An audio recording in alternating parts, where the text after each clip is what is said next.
Με την εισαγωγή λίγο. They say that history is the greatest of all teachers, and that tales of past deeds define who we are in the present, and what we shall be in the future. It is said that such tales shall, with each telling, illuminate us all with the light of truth. I shall tell you of such a tale. It is a tale quite familiar to me, for I have spent nearly a lifetime piecing it together and chronicling it here within this book. For years I have pondered its passages, studying every line, committing each word to memory. Perhaps now, in the telling of it, I shall at last find the answers I seek. Our story takes place in the northern region of Faerun, known as Icewind Dale. It is a harsh, frozen land, cut off from the rest of the world by a wall of jagged peaks called the Spine of the World. For centuries, the icy plains of the Dale have been home to the barbarian peoples of the Uthgard and Regedmund. Huddled together in small, closely knit tribes, the barbarians lived simple lives, free, proud, and fiercely independent. Until the day an archmage named Ericon came to Icewind Dale.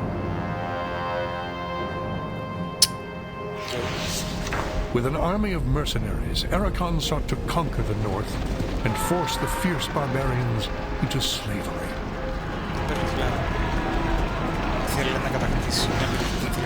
Long weeks of battle followed, and the scattered barbarian tribes suffered terrible losses.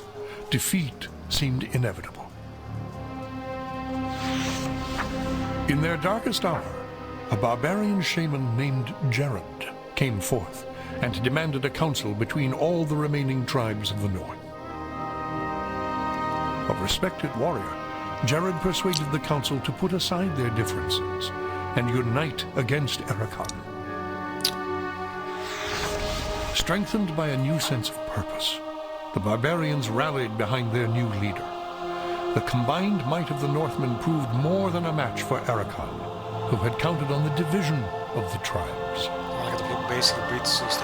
Wave after wave of barbarian warriors tore into Ericon's hired army, forcing them on the defensive and ultimately into full retreat. As his army crumbled around him, Ericon had time for one last desperate act before his enemies descended upon him.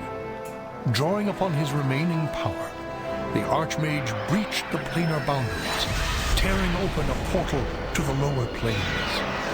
The foolish Archmage's cries of victory immediately turned to shrieks of terror as the hideous and twisted shapes of demonkind materialized from the portal and poured onto the battlefield. The sudden appearance of the demons drove the combatants, barbarian and mercenary alike, to turn to meet the new threat side by side.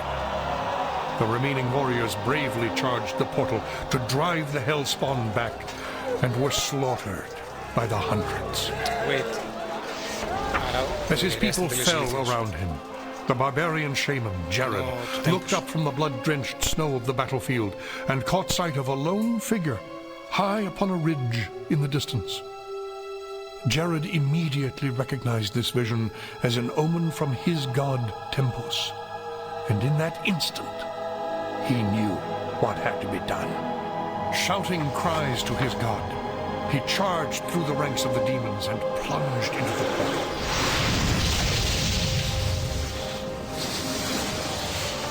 As Jared's blood fused with the energies of the portal, an explosion of white light engulfed the battlefield.